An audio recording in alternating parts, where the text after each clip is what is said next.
Well, welcome to Top Dice, and here we go. I'm going to do a bit of an unboxing today. It's a bit of a trial for me, so let's see how this goes.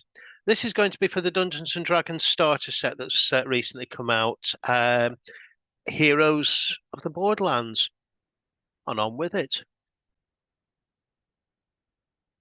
Well, here it is. This is the new starter set, Heroes of the Borderlands.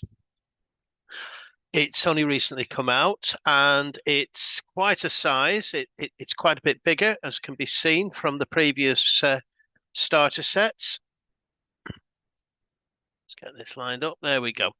So you can see on the back there, you've got the various background blurb. It gives you a picture of what's actually in there. It says set up and play in minutes as a quick start guide. Epic adventures, choose your own way to play, and all in one box. Dice, tokens, large maps, cards, magic items, and for monsters and more. So that's what we've actually got to look forward to. Now, does it live up to expectations? Well, let's give it a look. Now, I'll be quite blunt. I bought this to run with a bunch of new players with the intent of actually running it as is. That did not happen. Far from it. I ended up using something quite different at the end of it. So straight away, there's some pros and cons here because clearly it didn't really fit what I actually sort of wanted. That's not to say it's a bad product. Let's open the box and let's have a look at the contents. That's probably the best way. So when you take the lid off, that's what you're actually presented with. Read me first. So that's your simple little bit of looking at what's actually sort of going on. It gives you a bit of blurb about choosing your role, getting started. It shows you some of the components as well that you've actually sort of got there. There's some good bits and bad bits. So I'll put that to one side. Now, the one thing I did find really good actually of this, I'm not a huge fan of the fifth edition rules. They're good, they're okay, but there are better systems actually out there. I prefer more of the classic stuff. It's one of the reasons why I was quite excited about this because the Keep on the Borderlands was the first proper game adventure that I actually, well, didn't just play, I actually ran it back in the 70s. Now then, the play guide is quite good. You've got all the basics actually in there. It's got everything in quite a very sort of simple format, really, all round. Um, it takes everything and it explains the rules very, very well. I would actually sort of say that this was probably one of the easiest to use starter booklets that I've actually sort of come across. So that's a big sort of tip of the hat there to Wizards of the Coast. It is very easy to read, very easy to understand. I must admit, at the beginning, I was taking a look at it, going, "What are all these background cards, etc." Oh, there we go. There's the actual original module that it was actually sort of based on. But it all became or made more sense as I actually sort of looked through the box. But yep, you've got your actions, advantage, disadvantage, social interactions. Now, it doesn't have all the rules in here, obviously. It's only 30 pages long. The Dungeon Master's Guide and the Player's Handbook, they're hundreds of pages, but it gives you a good overall view. You've got your rules glossary there as well. And it's a solid, simple, easy read. If you want to learn the basics of the rules, then you can't go far wrong from that. So kudos on that. What else we got in here? Right, we've got the adventure booklets. There's a few of these. I'm not really going to sort of show much actually on these because this will actually sort of spoil the game for anyone who's going to pick it up. But there's one for the wilderness, lovely color maps, etc. inside. One's for the caves of chaos, which is an integral part actually of the actual setting and the module originally. Lots in there. The keep itself. Now, this was the central part of the module. Really, it was the adventuring location that the players all started at, and this I liked. It's improved on the original quite nicely. It gave more descriptions, and I think it became more of a living entity with this. It still takes quite a bit of work, but for anyone wanting a central location as a starting point for adventurers, that's not bad at all. Right, on to the other bits in the box. You start off there is a I suppose a letter almost from the Castellan of the Keep asking for the help of the players. I'm not really sure why the bottom's actually sort of cut off there. Really don't know, but that was quite nice. Um, these I liked. Okay, these are various locations and I suppose sales menus for locations actually in the keep and the various shops and places that are actually there. So the provisioner, it's got a list of what they've actually got for sale. The menu for the Drunken Dragon, the clerical services, how much that costs, and the trader, what you can actually sort of buy. And it lists everything actually sort of down there in your gold pieces, so you know exactly what's going to be, what the cost is going to be. I'm just going to put that there as well. Now, in the box at the bottom, you had a cardboard push out sheet, and in there, it would gold coins. So you've got various dominations, 1, 5, and 25 gold pieces. And that's quite a handy little game aid for players that are new to the system. They actually can see physically what they've actually got, what they can actually spend it on. So kudos to Wizards of the Coast for that. I did like these. I thought they were a great idea, and they can see exactly what everything is actually going to cost.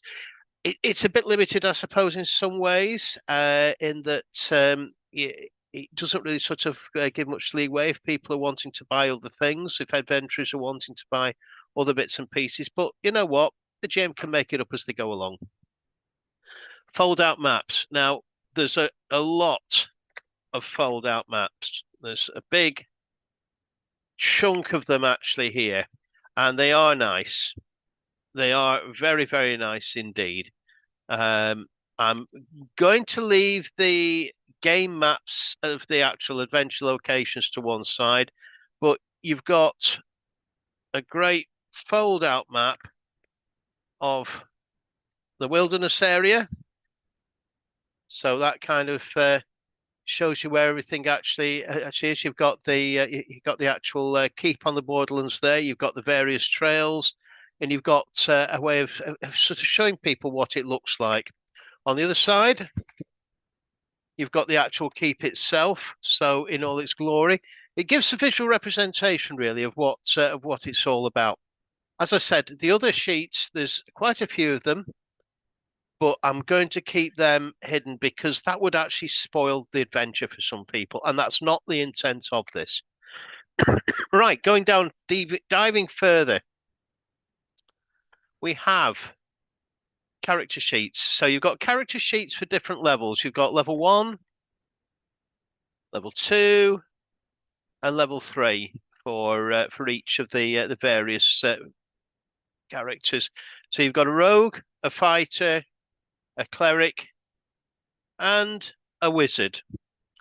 I'll just use the rogue level 1 as an example. So everything is on there that you actually need.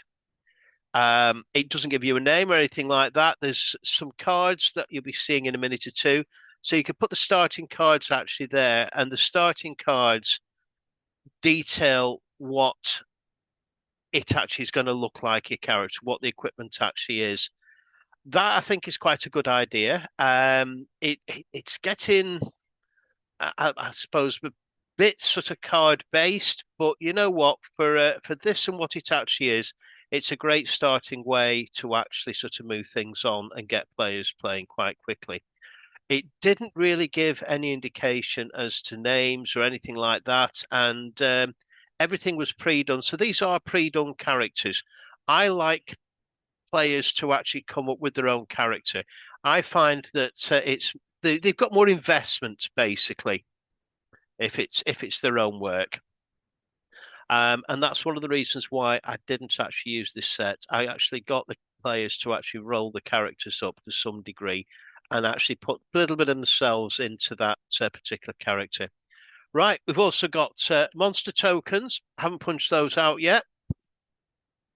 There's quite a few sheets, as you can actually sort of see.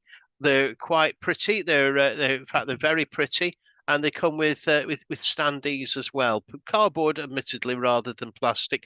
Plastic, I think, would have been better. Here's some I've actually used bits of already or punched them out.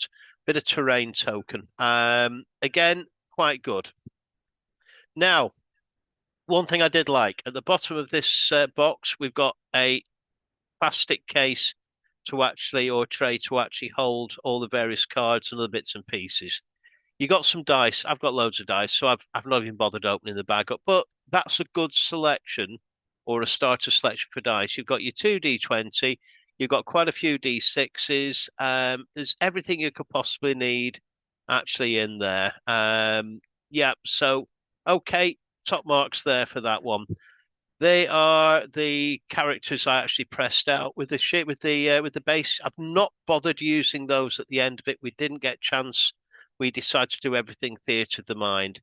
You get hit point tokens as well. So that again is quite a good. Well, it's bitty, but it's quite good for new players to actually know how many hit points they've actually got. They can actually physically see. What's this one? Oh, and there we go. There's some like inspiration tokens there that they've actually got as well. So you can sort of see the box is quite full. Now then, part of the character process was to actually come up with backgrounds. So there you go. They got to choose a background. So they did have some feed in themselves as to what the character would actually going to be. There's not all the various backgrounds here. There's a few of them. There's enough to give your basic, I suppose, your basic choice to the players. Again, I kind of expected a bit more really, but that's a good start. And your characters, you've got a choice of dwarf, elf, halfling, human. So you've got your very basic classes, races, etc. to sort of go up. Your basic classes that were on the character sheet, your basic races that new players should find quite easy to actually sort of play actually on here. And on the back of the various cards, for example, elf, it tells you what you need to play. So you take the spell cards, Druidcraft, your size is medium. It explains what special abilities the elf actually has. Same with the halfling. Again, small, you're brave, nimble, you're lucky, and you're naturally stealthy. Human. There we go. Size is medium, resourceful, likable, fortunate. So you've got 2 power tokens to fuel your good fortune. So basically, that was one of these. There we go. So basically those there. So that's those cards. You've got this, a combat tracker, which very handy for a dungeon master. So we like that. There's a good selection of different pads of the pad there. So that's a lot of combat you can actually sort of deal with. These you get action sheets. So each player will get an action sheet. I liked that touch as well. Very handy for a new player. It tells them what they can do in a particular turn. There's a section of monsters. I'm not going to dwell too long on the monsters because that would actually spoil the adventure. But you've got quite a few different monsters to actually sort of use. I'm just going to show that one there. So an animated sword. You can actually show the players what it looks like. And then you've got, as a dungeon master, you've got all the various stats on the back explaining how it works and what goes on. So those I quite liked. Right. NPCs, you've got quite a few NPCs there that you can actually sort of use. A lot of these you would actually find in the keep themselves. Again, I'm not going to spoil it too much, so I'll keep those there. Equipment. So there's various equipment cards that are actually available here. So, for example, let's take chainmail. That's a gun. So someone gets chainmail. It tells you on the back what the actual abilities of that chainmail actually are. And on the front, it tells you the armor class, so the base armor class. So there's quite a lot of information there. Healers kits again.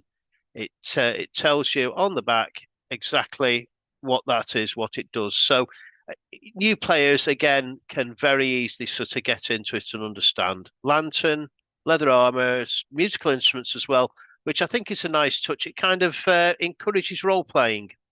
So there are no bards in there, but isn't it great if they could actually play an instrument of some sort?